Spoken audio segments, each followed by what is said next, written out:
First of all, I just want to thank you all so much for coming out, and what a treat it's been to get to spend this morning looking around, learning about your community. Spent a lot of time interviewing folks on the phone before I got here, and I'm excited to just continue to explore and learn more, and I hope I get the opportunity to speak with most of you during my time here.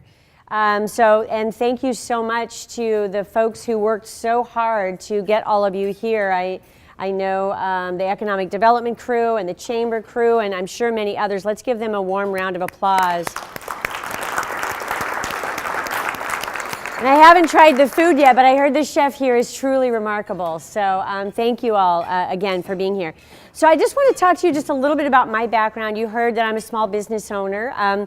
So I've had a music store in the Phoenix area for 30 years. We're going to be 30 on May 1st.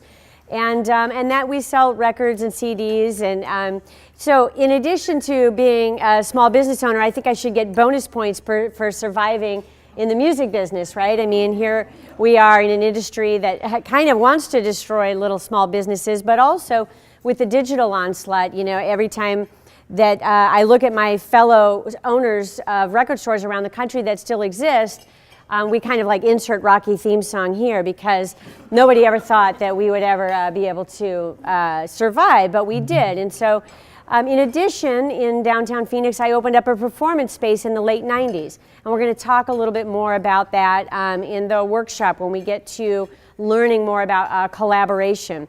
So when I opened up that particular space, I really wanted to explore how I could make more opportunities for bright young people. We had so many young creative types who did not have an avenue. And so I opened up a performance space, and we had theater and film and live music and a gallery space. And I opened that up in a blighted and abandoned neighborhood. There were two existing businesses on my street, and they were a hubcap shop and a liquor store.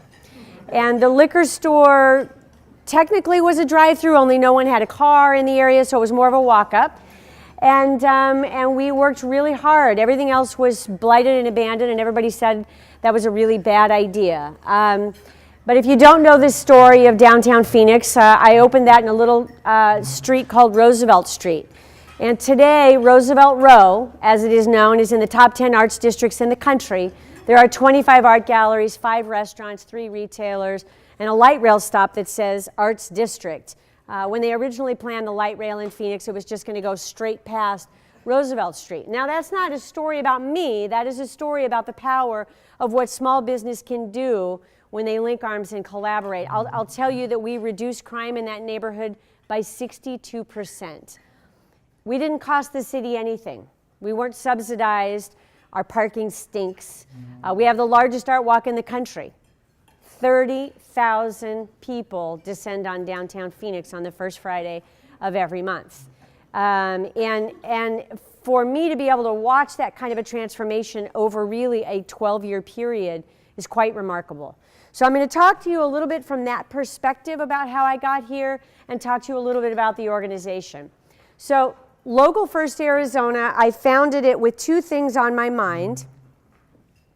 One was I wanted to create a level playing field for locally owned businesses. And 2, I wanted to retain more of our bright young people. So as you heard, today we have grown. We are 3,000 businesses strong. I have a staff of 20 in 4 statewide offices. In 2009, we formed a foundation. In 2013, we acquired the Arizona Rural Development Council, which was struggling financially, and I really wanted an opportunity to do our work in a rural setting. So we continue to grow and work on a number of different things. When I talk about level the playing field, I want to talk to you a little bit about companies' big corporate strategies for retailers to move into communities and get massive subsidies. When I talk about subsidies, I mean mine and your dollars, taxpayer dollars that go towards subsidizing big chain retailers. And I began to question that practice. How many of you are familiar with Cabela's? Okay, do you have a Cabela's here? So in Arizona, Cabela's claimed they were going to be the state's second largest tourist attraction after the Grand Canyon, which we've all hopefully heard of the Grand Canyon. Well, that's kind of an insult to our intelligence, right? If I sat in the parking lot and interviewed people, I wouldn't have people driving from, around the country, much less flying in from around the world to experience our unique Cabela's store. So they average $35 million in subsidies per store. Cabela's does. $35 million is their average. In Arizona, they got a $68 million subsidy for one retail location. So we're going to talk a little bit more about what are the implications of that? What are the impacts? What are the end results of making that kind of a deal? And how is it that most taxpayers don't realize that's what their money is going to? So we're going to talk about how dollars recirculate through the economy. So I want to just talk to you for a minute about the different types of work that we do. We work really hard on making sure that our existing businesses are successful. How can we make them competitive? How can we make them have a competitive edge that includes better customer service, a variety of products that their counterparts that are bigger don't have? Making sure that those businesses have adequate access to the resources they need to grow and expand. Whether that's capital or workforce development, whatever that is, we need to make sure that they have access to that, because I'm going to show you later why that's our best investment of our time and dollars, is helping our existing businesses grow and expand. How many of you are familiar with the word placemaking? Anybody? Okay. So it's come on the scene just in the last few years, and it really defines the way we feel about the place where we live. Placemaking is that unique character that a place has when you go to visit and you know exactly what it's like. It's what you tell your friends someplace was like after you visited there. It's that unique character. And the placemaking that comes with that is, how do you begin to celebrate that? How do you begin to get your locals to feel more hometown pride, right? That's quite an accomplishment when places have a lot of hometown pride, because not all places do. Branding, and I don't mean branding in the sense of a logo or a tagline. I mean, again, what do people say about you? What do people say about your place when they're talking about you when you're not in the room? Whether you like it or not, that is your brand. Sometimes it can be very negative, and we need to make sure we own that. How are our small businesses marketing themselves? How are they reaching the local business community and helping them understand why it's important to choose local? It's not a handout. It shouldn't be thought of as a handout. It should be thought of as an investment in your community. And then clustering. How do we bring those businesses together to think and collaborate, think like a team? And then value chain development. How do we get our bigger companies thinking more about looking locally for talent and about sourcing locally, and what are the impacts of that on our local economy? So we use a wide variety of strategies for growing economies. The first thing we like to do is we like to look at reducing economic leakage. If we interviewed our community members here, where would they be spending their money? And is that money retained? Is it recirculating in our economy? Or is it leaving immediately and going somewhere far away from here? So we need to measure and think about that economic leakage and begin to plug those leaks. So the big whale strategy is sort of what economic development companies have thought, or organizations have thought about for a very long time. And that is, if I could just get that big one company to move in here, it would save our economy. And study and study and study are showing us over and over again that that is not the most effective way to grow economies. And in fact, that's often a shell game. And a shell game so that you have a company that you just incentivize to move into your community that then gets subsidized and incentivized by somebody else's community, and they move on. And there's also the implications about local job loss when you just bring in an outside company to move into your community. There's a lot of different ways to measure the true value of those deals, and we believe that avoiding that big whale strategy is more effective. Thinking through how we can create a diverse and resilient economy by leveraging local talent. We all have local talent. You know, in my community in Phoenix, graphic designers, the inside joke with graphic designers is you had to go get an address from Los Angeles if you actually wanted to land a deal in Arizona. How are we going to retain bright young people and get them to start our companies if we, as business people, don't look locally for talent and create those opportunities? Focusing on retention and expansion is a strong economic development strategy. We're big advocates of it. And helping small businesses better understand their role in tourism development. I think too often the small businesses think, well, that's tourism, let them handle it over there.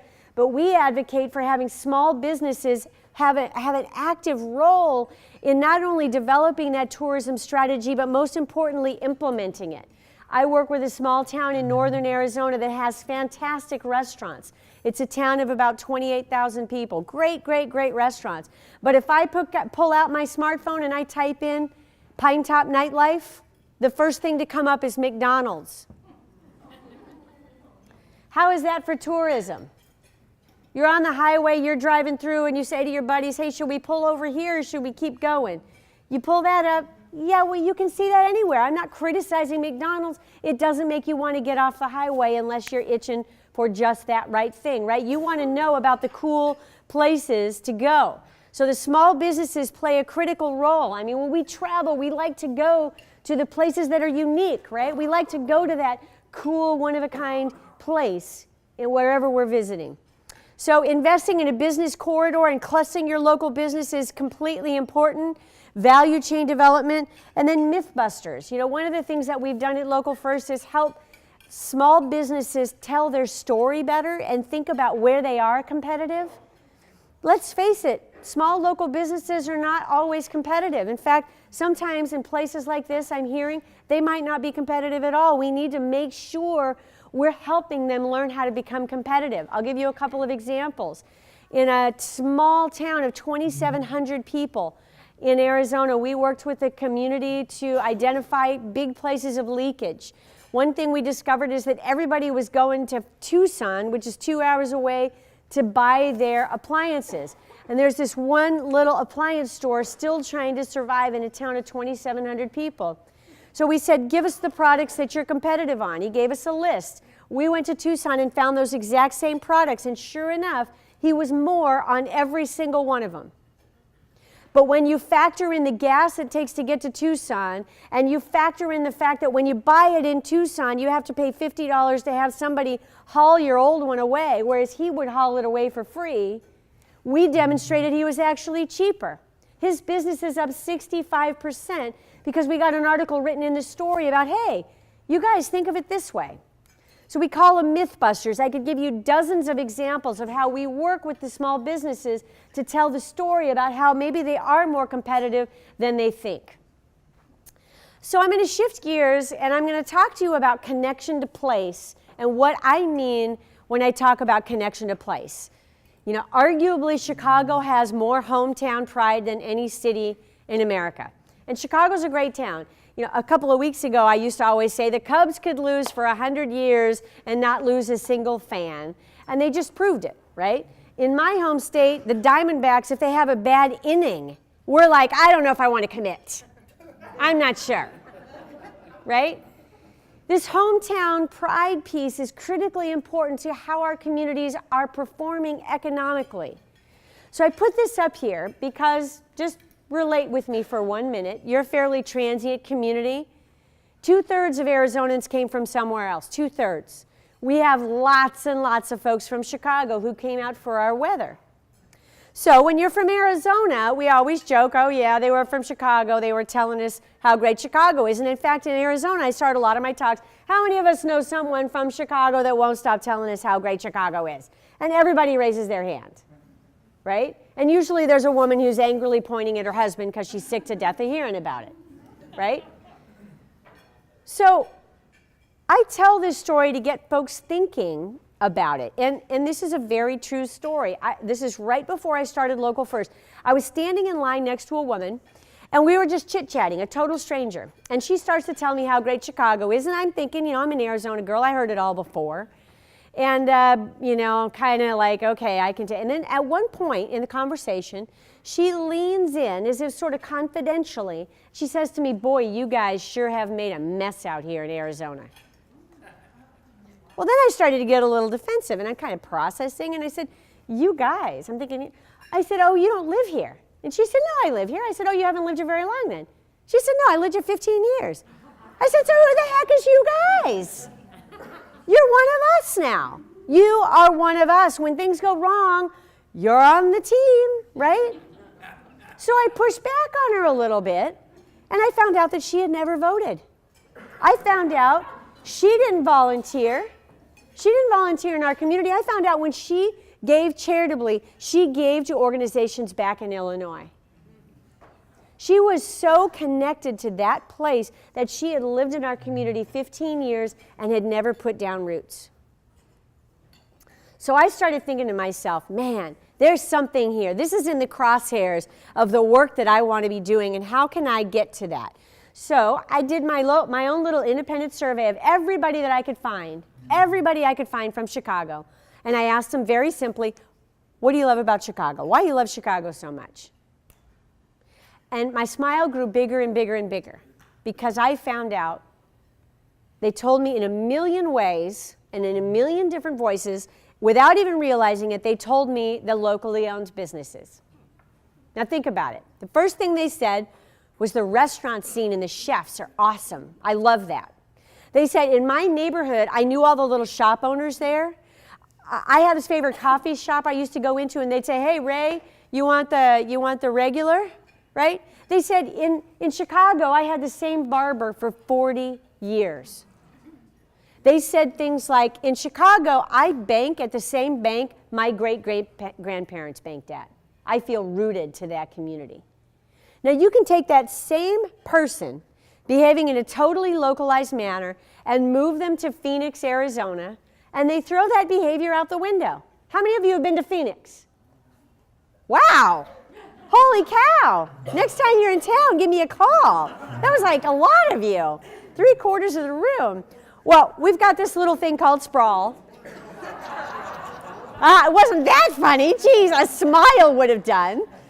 And we've got a lot of chain stores, right? Especially around the periphery. So you take that person living in Chicago who acts in that localized manner, and you move them to Phoenix, Arizona, and where do they end up at? They end up at all the chain stores, not criticizing those businesses, but they don't make you feel rooted or connected to that place. You don't know the people who own it. Your kids are not in school with the owners of those businesses. You know, the guy who told me that I had the same barber for 40 years in Chicago, he goes, I come out here and all you guys have is supercuts. And I said, that is so unfair. I said, give me 20 minutes, I'll find you 20 barbers. And he goes, really, where? Wow. Critically important that we introduce new residents to the flavor of our hometowns. We want to help them grow roots and commit themselves to our communities. There's a lot of laughter going on over here. So this concept, I think, really resonates with a lot of folks. A lot of folks start thinking about how do I behave in my community. So I started Local First Arizona thinking that if I could just build a big directory that everybody knew what were the locally owned companies, that they would begin to see, no, we do have a lot of we do have culture, we do have soul. We're not all the same, and we have all this unique offerings, right? So here we are. Just about 2 years ago, the Knight Foundation issued this huge study called Soul of the Community. And they looked in thousands of cities across the U.S., cities and towns, and they discovered that when people love their place, they're more likely to vote, they're more likely to volunteer, to give charitably. They found that connection to place is the single most leading indicator in places that have prosperity.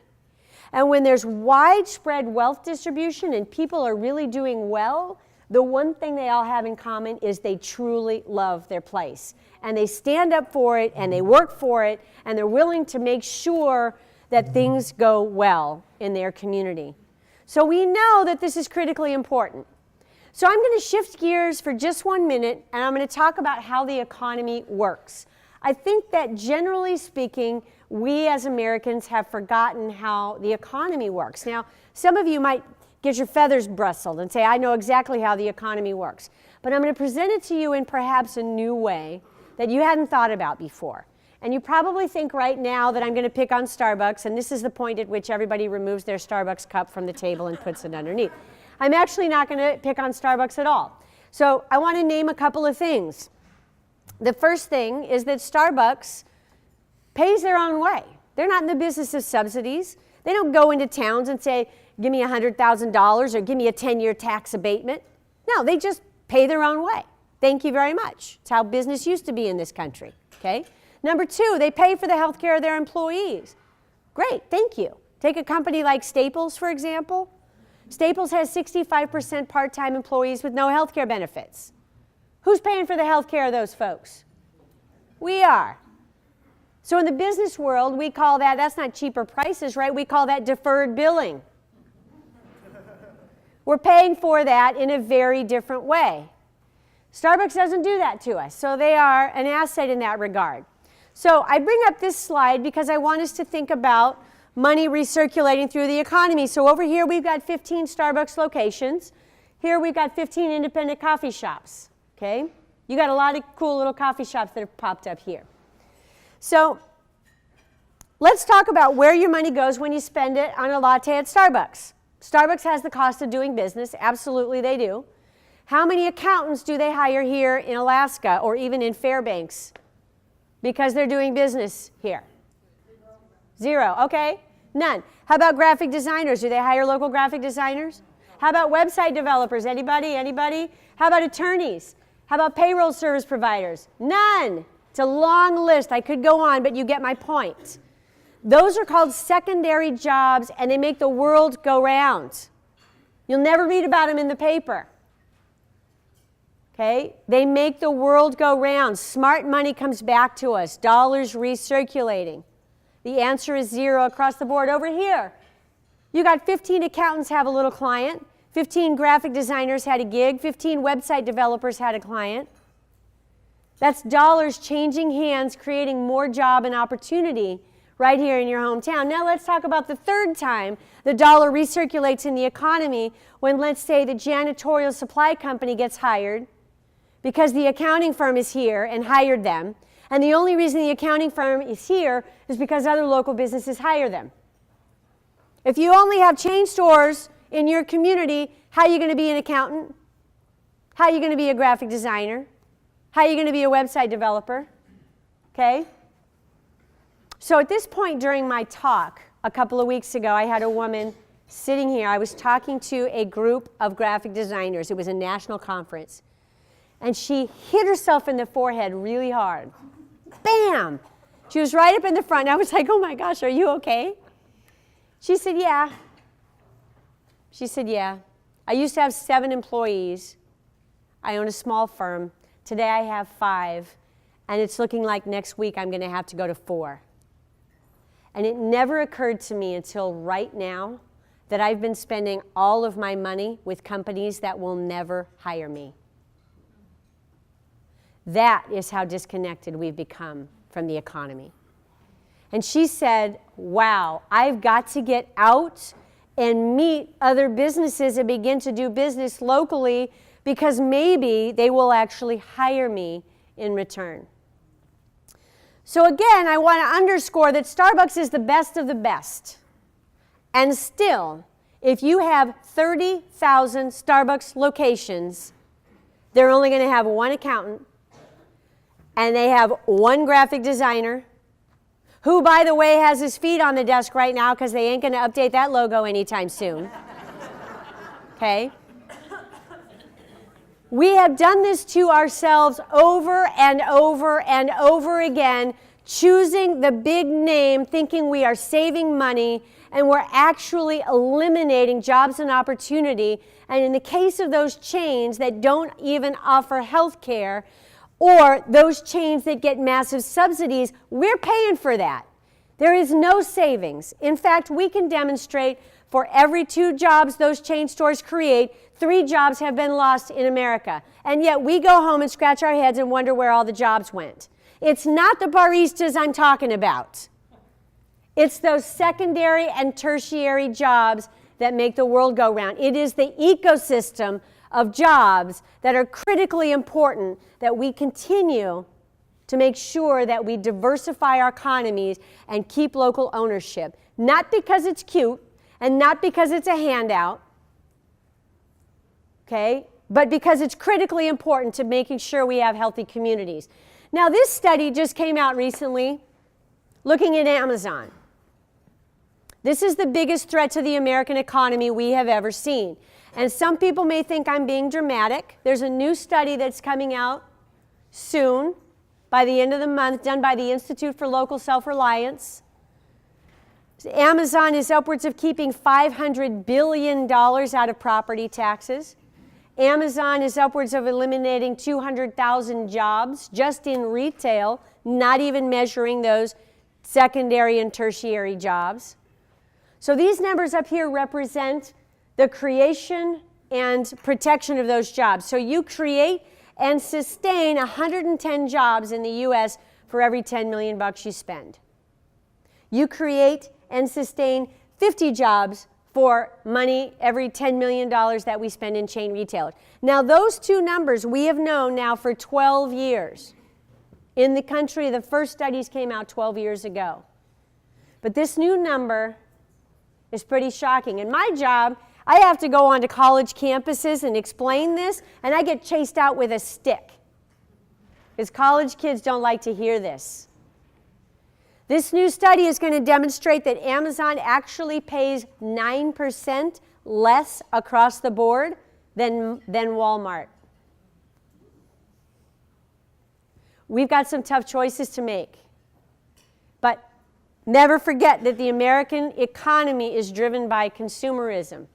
So I'm going to shift gears on you a little bit, and we're going to start talking about the built environment and how we need to work as communities to make sure that our older buildings are providing the incubator spaces for entrepreneurship to develop, that our process is streamlined so that we can make sure that our small businesses don't get held up in red tape. So we know what great places feel like. They're diverse, they're walkable. You know, if I said to you, just pause for a minute and close your eyes and think about your favorite retail corridor, whatever it might be. Just think about it. Is it a walkable thoroughfare? Is it a tree-lined street? Does it have window shopping? Bike racks? Okay. Who here envisioned two 6-lane traffic intersection with a sea of parking and a big neon sign that says sale? Right? Probably not. Might be a few of you. Somebody's going, that sounds pretty good to me. But most of us think about walkable, pedestrian-friendly thoroughfares when we're thinking about retail. And part of my talk is focused on agriculture and manufacturing and other things too, but for this we're talking about retail. We know we want unique architecture, we want diverse activities, we want to know the history of a place, we want to be able to see and feel the history of that place. Our older building stock is critically important. We want to make sure that there's a diverse array of businesses, that arts and culture are present. We need to look at the various building blocks of how we're building great places, and we need to make sure that our economic development teams are talking to our planners, talking openly about how we build great places. Too often those two groups are not talking, and the planners are reacting to what's coming in without thinking about, does this build a great place? Does this contribute to what we want to see in our community? So we worked at Local First Arizona for a long time overhauling the adaptive reuse program for the city of Phoenix. Does anybody know what the adaptive reuse means or what that means in terms of a process? Not too many of you. So adaptive reuse is when you take a funky old building and you turn it into something else. So in the extreme, it might be an old gas station that's been turned into a restaurant. You might have seen it with a little, where it used to have a little outdoor thing where you've got seating, whatever that might be. Maybe you've taken an old garage, automobile garage, and you've turned it into a co-working space. Or, you know, there's a million examples. So what we used to do, and we still do in many of our cities across the country, is we rigidly interpret building code in such a way that it makes it really difficult for a new business to get their doors open. So I'm not talking about life safety issues. I'm talking about, you know, your hot water heater is a 1/2 inch too close to your exit. So you're going to have to go to the back of the line. It's going to take you another month and a half to get another inspection. I'm talking about rigidly interpreting building code in such a way that we're not thinking about, yes, how can we get your doors open? Instead, we're thinking about, oh, no, you can't do that. So in the city of Phoenix, we used to make the entire planning department cost recovery that oversaw the process for small businesses. And you may be thinking, what does this have to do with all of this? But it's so important that we understand the connection. So when you make that department cost recovery, that means they have to balance their own budget. That sounds like a pretty good plan. They got to balance, they got to make sure, as a government entity, they got to make sure they're balancing their budget. I like that idea a lot. But what happened was, it meant that they absolutely developed a culture. We love sprawl. We love that new development on the outskirts of town where we can rubber stamp everything through really fast. It doesn't take a whole lot of our time and it brings in a lot of fees. And meanwhile, you got your small business owner walks in and goes, I really wanted to open up a wine bar in that funky old house that's been abandoned for 20 years. And the city staff goes, oh, this guy's going to take all of our time and he's not going to bring in any fees. So what happened was we developed a culture of disdain for our small business sector. And that's how part of how Phoenix ended up sprawled as it is. So we began to overhaul that and to rethink, how can we keep our staff and team motivated while they're still balancing their budget, while we begin to streamline that process to encourage rather than discourage local business ownership, particularly in cases where they want to take over a blighted old building. A blighted old building, we should be giving those guys back rubs, right? I mean, how can we take care of you to make sure that you get everything you need, you get your doors open fast, you get streamlined through the process. So we overhauled the process in the city of Phoenix. We streamlined it. We put together a grant that oversees the entire adaptive reuse project, which means that grant money goes into architects and engineers and others so that they take on the process of helping those businesses get through at no cost. So their cost is covered, and those architects and engineers come in, and that's their job, is to make sure that small businesses can get through the process in a hurry. We put together the pilot program. We saved the first businesses through the program an average of 6.5 months and $16,000 apiece and getting their doors open. So the result of that is 85 new businesses have opened their doors in our city center in the last 5 years. Critically important that we begin to think about how adaptive reuse policies make or break entrepreneurial spirit in communities. Sometimes you walk through a neighborhood and you think, oh, it's totally blighted, and you think it must be absentee owners, or maybe the neighborhood is really underserved. Whoever stops to think, maybe it's their policies, right? Maybe they need to streamline those policies and think about, how do we make it easier? Now, in Arizona, one of the other things that we did that caused blight in our downtown, think about this, was 45% dirt lots or parking lots in a city of 4 million people. That's painful. So what they did is they made it hard to reutilize our older buildings. And then they offer you a discount on your county property taxes if you have a dirt lot. So you got property owners going, wow, it's going to be really expensive for me to save this building, but I'll save on my property taxes if I tear it down. And boy, that 1-2 punch, we ended up with 45% of our downtown, right? So policy can have a huge impact. We need to talk about the changing face of our work environment. I know we have a co-working space here in the house today. Really think about how we can effectively nurture entrepreneurship and get businesses coming on board that are driving the economy. Really important that we begin to think about how we can diversify, particularly here when we've been reliant upon just a few industries for so long. So I want to underscore that I'm not talking about baristas coming in and helping the economy. That's not my point. My point is that not only do we have those secondary and tertiary jobs and the ecosystem of jobs, but in addition, we have that connection to place and that hometown unique retail or restaurant opportunity that we can then leverage to begin thinking about what bigger companies might want to be doing business here. Okay? So at one of these talks that I gave in Phoenix, we have GPEC, which is the Greater Phoenix Economic Council. And 90% of their budget goes toward attracting companies to move in. And at one point, he was always grumpy toward me. At one time in the back of the room, I heard him go, "Oh, thank God," really loud. And everybody kind of laughed and turned around. What is he talking about? He said, "I thought this whole time you were trying to change me, you were trying to tell me that baristas were going to save Arizona's economy." And it suddenly just occurred to him what he called a sticky campaign. A sticky campaign is when big companies want to be in a community because that community has so much hometown pride, so much successful businesses, cool, vibrant spaces, packed restaurants, cool nightlife, all of that. And suddenly those things were connected. So this is what we know about the next generation. Study after study after study are showing us they want shorter commute times. They want quality public transportation. They want character, diverse culture, unique experience, quality of life.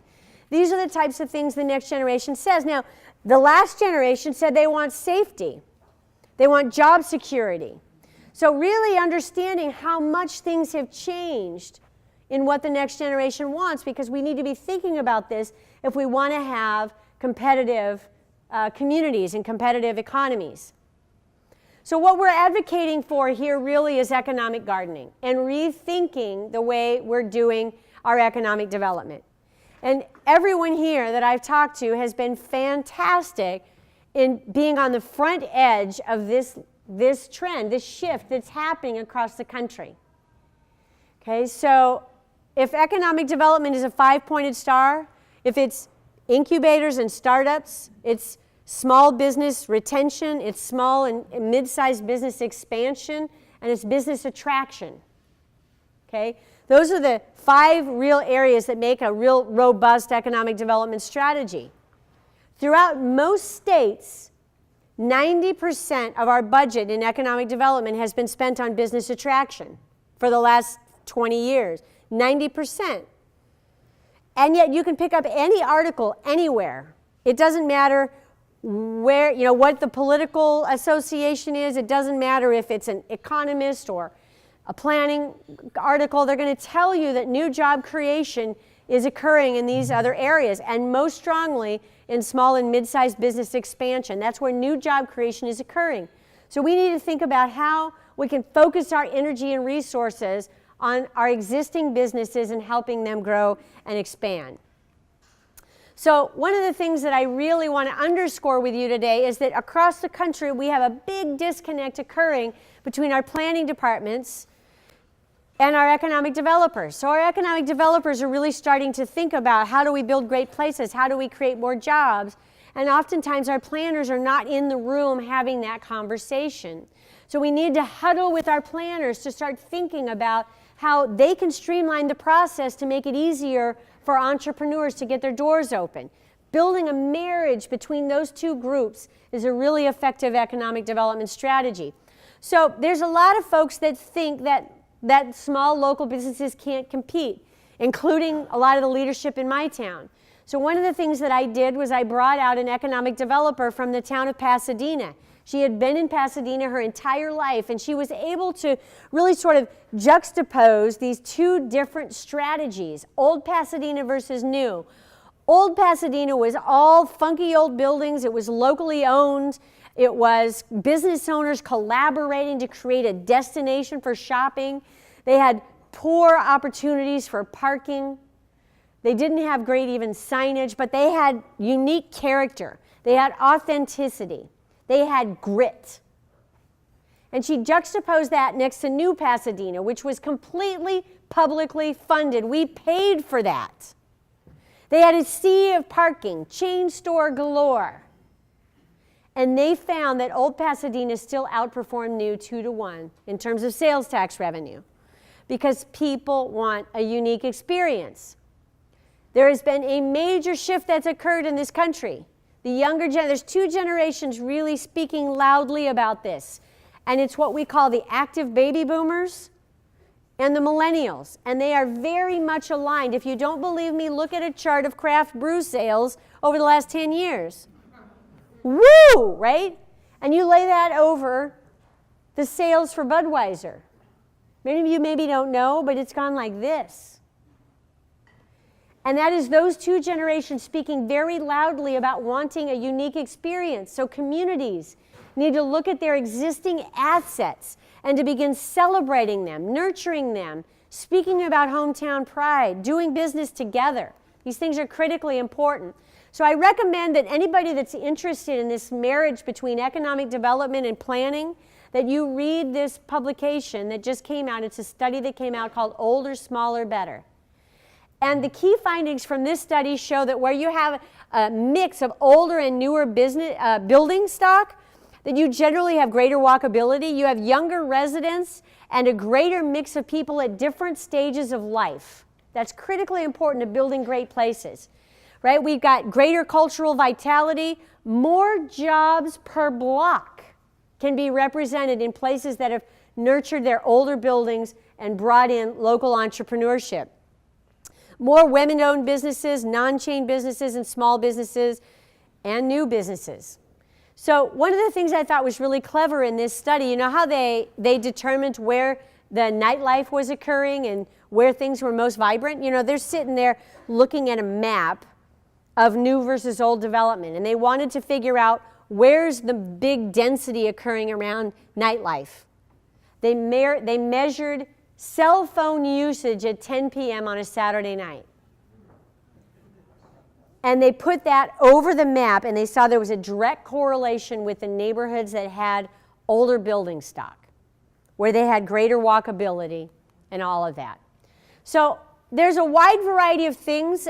What I like to do when I'm going around the country and talking to different communities, I like to talk about what matters most in their community.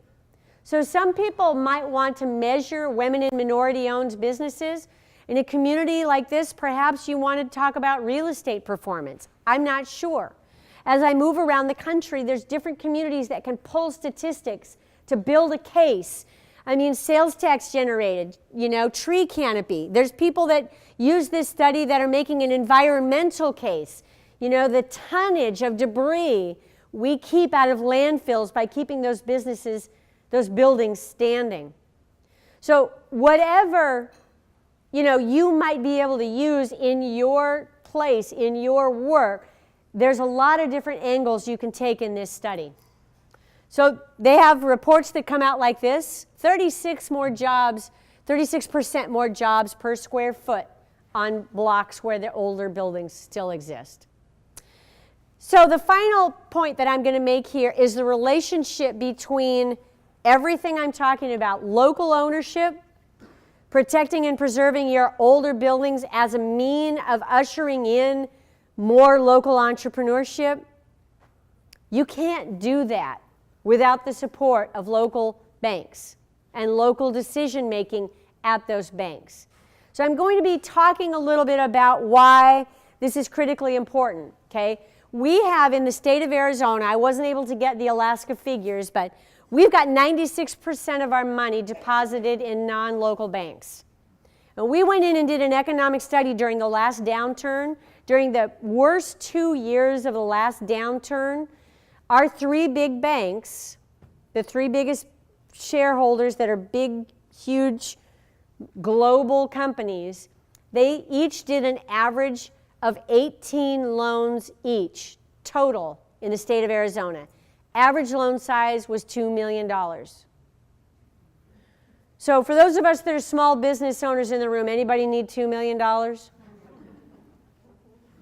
Small business needs $25,000 to $250,000.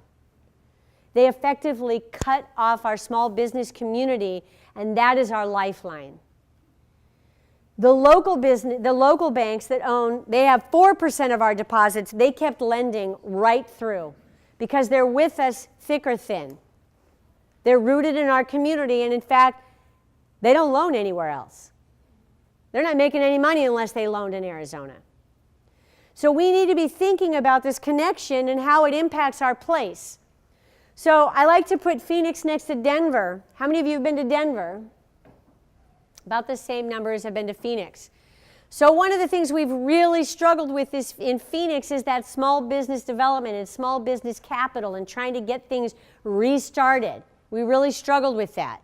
96% of our money in non-local banks, 76% of that just in the three big banks, Chase, Wells, B of A, okay? We have 80% of our counties have no local bank decision making at all.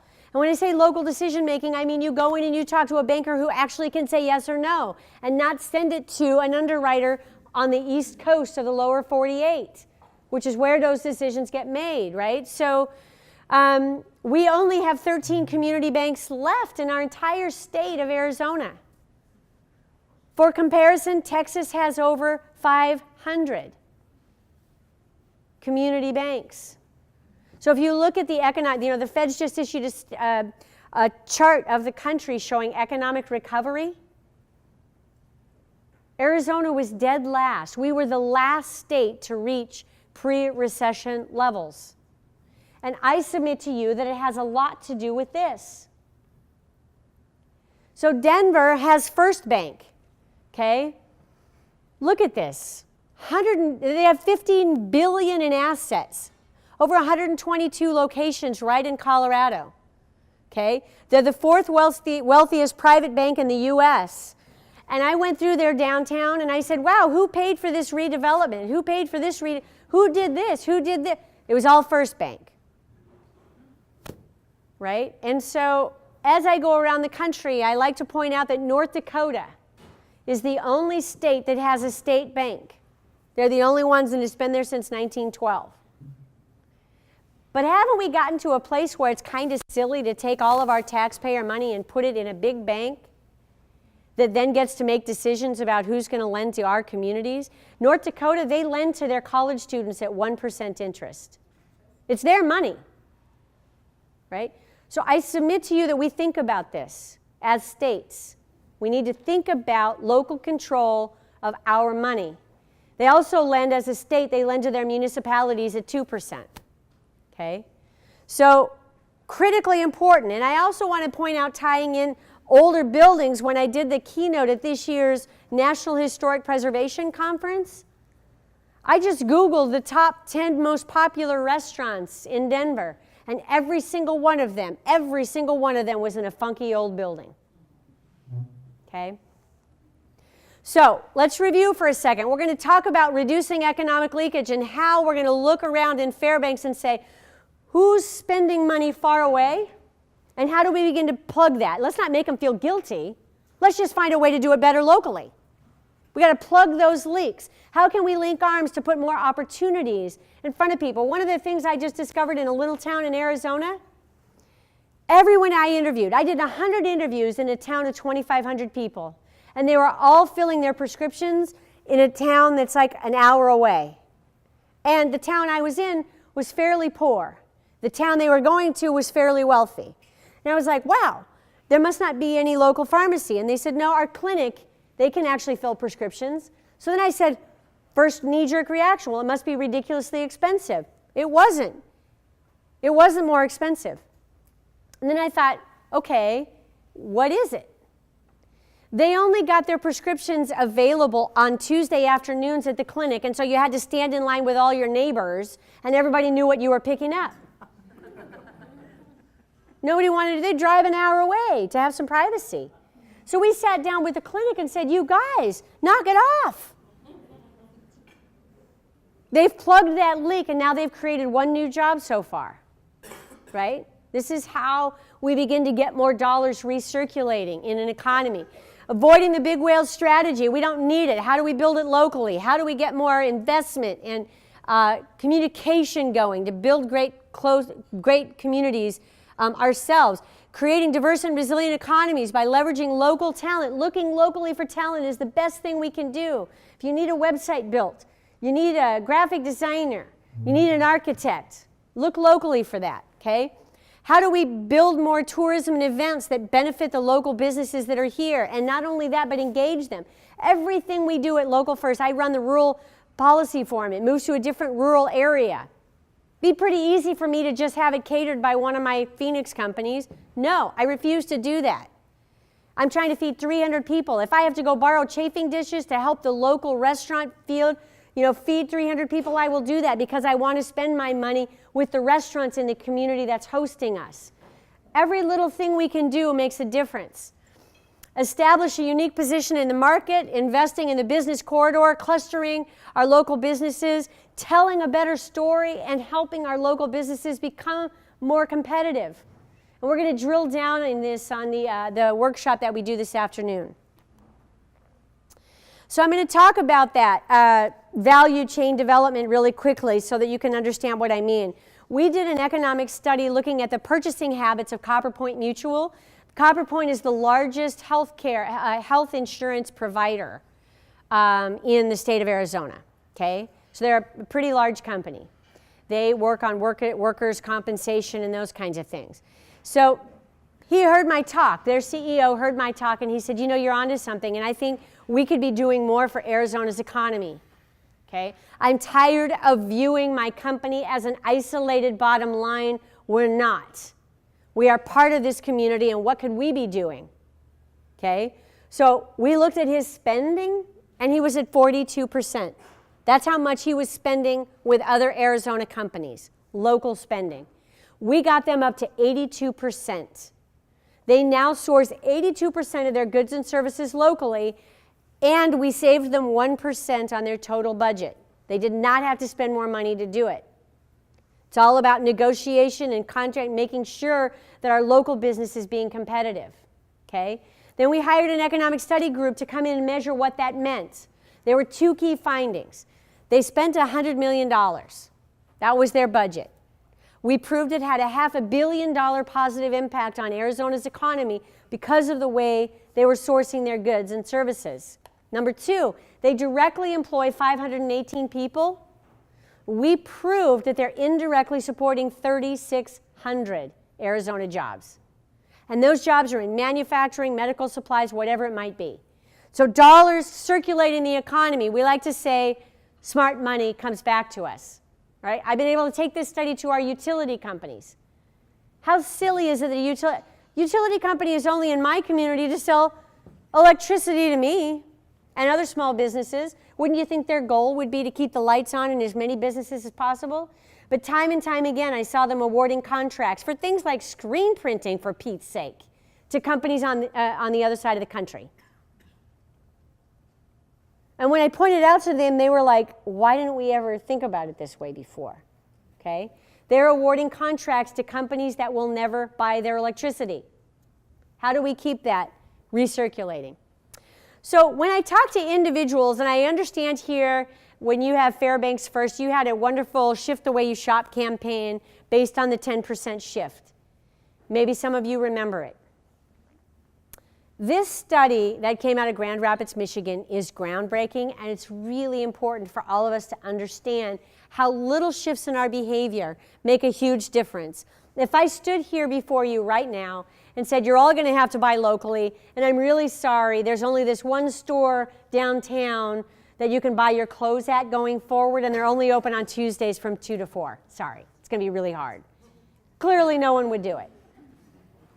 But what I'm here to do is encourage you to find small shifts in your spending that can make a big difference in your community. This study came out of Grand Rapids, Michigan, and it showed that in a town of 600,000 people, if everyone there shifted 10% of their spending, if everybody linked arms and said, I will find 10%. If I spend 20% today, I want to spend 30% locally tomorrow. It would create 1,600 brand new jobs, 130 million new dollars recirculating in that community, and 52 million in new local wages, just for a 10% shift. So that means getting a local oil change, getting a local haircut, choosing local food whenever you have the opportunity to do so. I understand it's about 5 months a year here, okay? Truly. Do it when you can. When you have those opportunities to do it, it makes a huge difference. So building a better state, shift 10% more of your spending to Alaska-owned companies, become a localist, start thinking like a localist, just hesitate for a minute and think, could I get that locally? Can I go in and talk to that business owner? I like to remind nonprofit organizations. I had a guy just at my talk in Tucson a few weeks ago. He said, I can't get my printing done locally. That guy over there is too expensive. I do all my printing from a company in California, and they ship it to me. I said, did you sit down with the owner? Did you sit down with him and offer to trade him? to offset the cost. This is what I'll pay you, and for the difference, can I give you a couple of banners in my newsletter? How can I market your printing company to my nonprofit members or donors to drive more business to you so that we look like a community? And he goes, well, I never asked. Well, he might just be building his future donor for his nonprofit. We forget. Don't just look at the bottom line. Think about how you can keep more money here. Look locally for talent. Bank locally. Move your money to a local bank that has local decision making. Telling a better story about your hometown. Vote every day with your wallet and show up to conversations around new developments. Show up to those conversations. Before, in our community, when things got really good on our downtown in Tempe, they just bladed a whole bunch of our older buildings and then put up a brand new development, and then everybody stood around and watched as sales tax decreased 8 years in a row because they killed the local flavor. We need to be part of that.